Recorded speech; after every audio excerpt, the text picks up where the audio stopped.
રિલેશનશિપની અંદર બે પાત્રોમાંથી એક પાત્ર તો એવું હોય જ કે જેને નાની નાની વાતો ઉપર ઓવર થિંકિંગ થઈ જતું હોય. તમારો મેસેજ કોઈ કામના લીધે 2 મિનિટ લેટ આવશે તો પણ એને ઓવર થિંકિંગ થઈ જશે.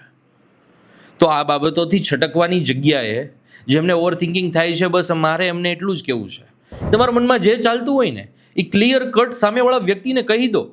અને વ્યક્તિને એ પણ કહો કે મને જે પણ કાંઈ ઓવર થિંકિંગ થશે ને હું તને કહી દઈશ.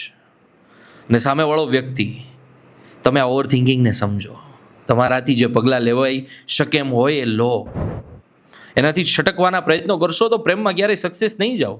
અરે હોય ઓવર થિંકર, પણ સૌથી લાગણીશીલ પણ એ જ વ્યક્તિઓ હોય કે જે આ ઓવર થિંકિંગ કરતા હોય વાતે વાતે, જેને ગુમાવવાનો ડર સતાતો હોય સામેવાળા વ્યક્તિને. ઘણા બધા લોકો ખૂબ જ સિક્યોર હોય અને ઘણા બધા લોકો ઇનસિક્યોર હોય કે તમે એનાથી દૂર વહી જશો એ વાતથી નહીં, એ તમને ખોઈ બેસશે. પછી શું એ વાતથી?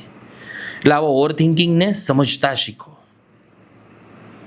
ક્લિયર કટ વાત મૂકતા શીખો કે મારા મગજમાં આવું આવું ચાલે છે, ગુસ્સું ભર્યું છે. સામેવાળો વ્યક્તિ છે ને એ ગુસ્સાને સોલ્વ કરવાના પ્રયત્ન કરશે.